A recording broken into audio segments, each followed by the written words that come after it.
intentions. I cannot take away this cross until they recognize its meaning. There are souls with whom I can do nothing. They are souls that are continuously observing others, but know nothing of what is going on within their own selves. They talk about others continually, even during times of grand silence, which is reserved for speaking only with me. Poor souls, they do not hear my words, their interior remains empty. They do not look for me within their own hearts, but in idle talk, where I'm never to be found. They sense their emptiness, but they do not recognize their own guilt, while souls in whom I reign completely are a constant source of remorse to them. Instead of correcting themselves, their hearts swell with envy, and if they do not come to their senses, they plunge in even deeper.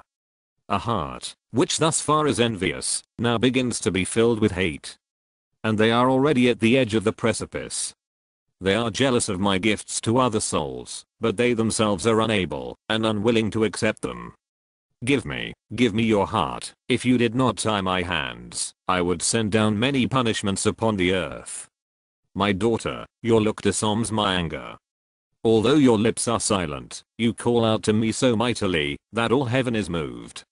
I cannot escape from your requests, because you pursue me, not from afar, but within your own heart. My daughter, just as you prepare in my presence, so also you make your confession before me.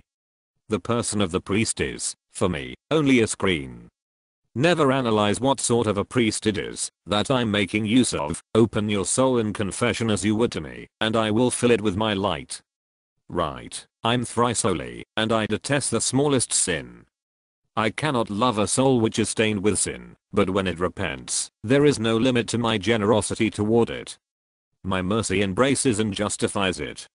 With my mercy, I pursue sinners along all their paths, and my heart rejoices when they return to me. I forget the bitterness with which they fed my heart, and rejoice at their return. Tell sinners that no one shall escape my hand. If they run away from my merciful heart, they will fall into my just hands. Tell sinners that I'm always waiting for them, that I listen intently to the beating of their heart. When will it beat for me? Right, that I'm speaking through their remorse of conscience, through their failures and sufferings, through thunderstorms, through the voice of the church.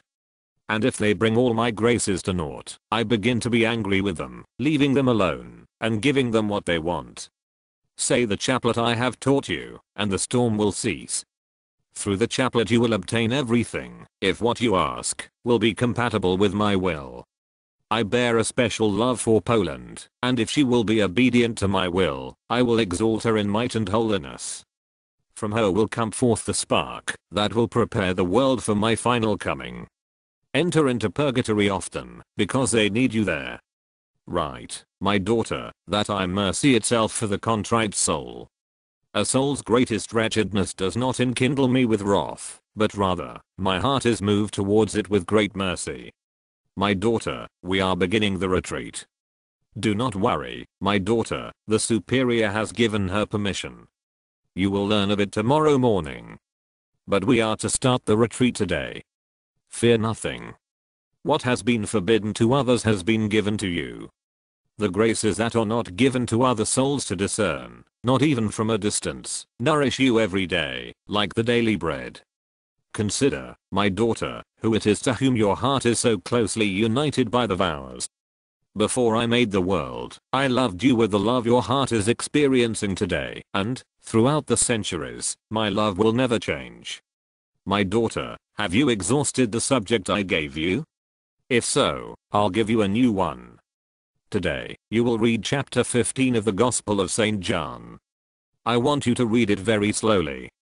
My daughter, consider the life of God, which is found in the church for the salvation and the sanctification of your soul. Consider the use that you make of these treasures of grace, of these efforts of my love.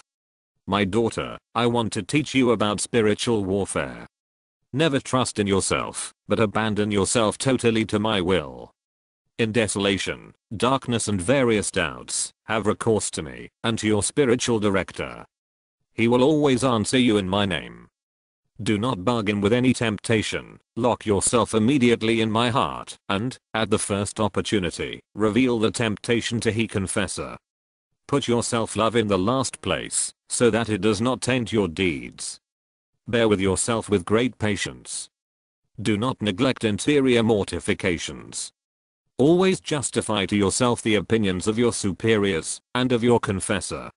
Shun murmurers like a plague. Let all act as they like, you are to act as I want you to. Observe the rulers faithfully as you can. If someone causes you trouble, think what good you can do for the person who caused you to suffer. Do not pour out your feelings. Be silent when you are rebuked. Do not ask everyone's opinion, but only the opinion of your confessor. Be as frank and simple as a child with him. Do not become discouraged by ingratitude. Do not examine with curiosity the roads down which I'll lead you. When boredom and discouragement beat against your heart, run away from yourself, and hide in my heart. Do not fear struggle. Courage itself often intimidates temptations, and they dare not attack us. Always fight with the deep conviction that I'm with you. Do not be guided by feeling, because it is not always under your control, but all merit lies in the will. Always depend upon your superiors, even in the smallest things. I will not delude you with prospects of peace and consolations. On the contrary, prepare for great battles. Know that you are now on a great stage, where all heaven and earth are watching you. Fight like a knight, so that I can reward you. Do not be unduly fearful, because you are not alone. My daughter, today consider my sorrowful passion in all its immensity. Consider it as if it had been undertaken for your sake alone. My daughter, consider the rule and the vows which you have offered to me. You know how highly I value them. All the graces that I have for the souls of religious are connected with the rule and the vows. Today, my daughter, for your reading you shall take chapter 19 of St. John's Gospel, and read it, not only with your lips, but with your heart. My daughter, I want to instruct you on how you are to rescue souls through sacrifice and prayer. You will save more souls through prayer and suffering than will a missionary through his teachings and sermons alone. I want to see you as a sacrifice of living love, which only then carries weight before me. You must be annihilated, destroyed, living as if you were dead in the most secret depth of your being. You must be destroyed in that secret depth where the human eye has never penetrated. Then will I find in you a pleasing sacrifice, a holocaust full of sweetness and fragrance. And great will be your power for whomever you intercede. Outwardly, your sacrifice must look like this: silent, hidden, permeated with love, imbued with prayer. I demand, my daughter, that your sacrifice be pure and full of humility, that I may find pleasure in it. I will not spare my grace, that you may be able to fulfill what I demand of you. I will now instruct you on what your holocaust shall consist of, in everyday life, so as to preserve you from illusions. You shall accept all sufferings with love. Do not be afflicted, if your heart often experiences repugnance and dislike for sacrifice.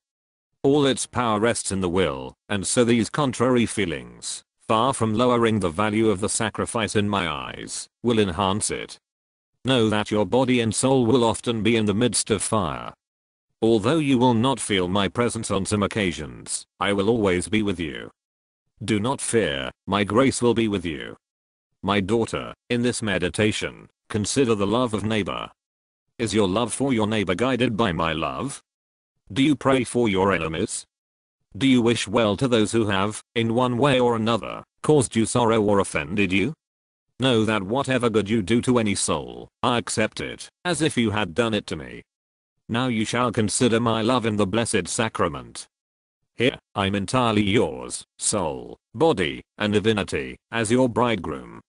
You know what love demands, one thing only: reciprocity. My daughter, have you any difficulties in this retreat? Today, for your spiritual reading, you will take the Gospel of St. John, chapter 21. Let it feed your heart more than your mind. My daughter, my favor rests in your heart. When on Holy Thursday I left myself in the Blessed Sacrament, you were very much on my mind.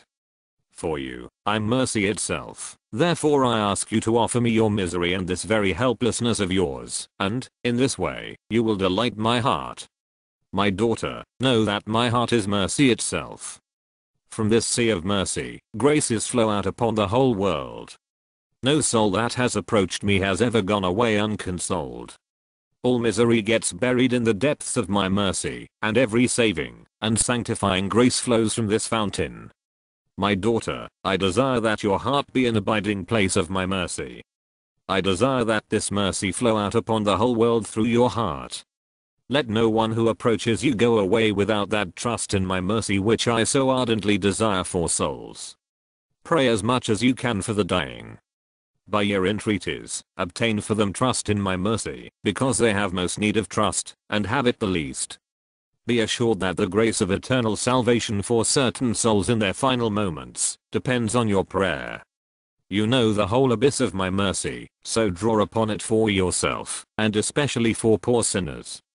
Sooner would heaven and earth turn into nothingness, than would my mercy not embrace a trusting soul. My daughter, let three virtues adorn you in a particular way: humility, purity, and intention and love. Do nothing beyond what I demand of you, and accept everything that my hand gives you. Strive for a life of recollection, so that you can hear my voice, which is so soft that only recollected souls can hear it. Return to your room, for I will be waiting for you there. My daughter, I want you to write now, because that walk would not have been in conformity with my will. How very much I desire the salvation of souls. My dearest secretary, write that I want to pour out my divine life into human souls and to sanctify them, if only they were willing to accept my grace. The greatest sinners would achieve great sanctity, if only they would trust in my mercy. The very inner depths of my being are filled to overflowing with mercy, and it is being poured out upon all I have created. My delight is to act in a human soul and to fill it with my mercy and to justify it. My kingdom on earth is my life in the human soul. Write, my secretary, that I myself am the spiritual guide of souls, and I guide them indirectly through the priest, and lead each one to sanctity by a road known to me alone. When, in heaven, you see these present days, you will rejoice, and will want to see as many of them as possible. I'm not surprised, my daughter, that you cannot understand this now, because your heart is overflowing with pain and longing for me. Your vigilance pleases me. Let my word be enough for you, it will not be long now. My daughter, all those sins you intended to confess are not sins in my eyes. That is why I took away your ability to tell them. See, I have left my heavenly throne to become united with you. What you see is just a tiny part, and already your soul swoons with love. How amazed will your heart be when you see me in all my glory. But I want to tell you that eternal life must begin already here on earth through Holy Communion. Each Holy Communion makes you more capable of communing with God throughout eternity. My daughter, your love compensates me for the coldness of many souls. I'm dwelling in your heart as you see me in this chalice. I want you to become like a knight experienced in battle, who can give orders to others amid the exploding shells. In the same way, my child, you should know how to master yourself amid the greatest difficulties, and let nothing drive you away from me, not even your falls. Most pleasing to me is this preparation with which you have received me into your heart. Today, in a special way, I bless this your joy. Nothing will disturb that joy throughout the day. You are a living host, pleasing to the Heavenly Father. But reflect, what is a host? A sacrifice.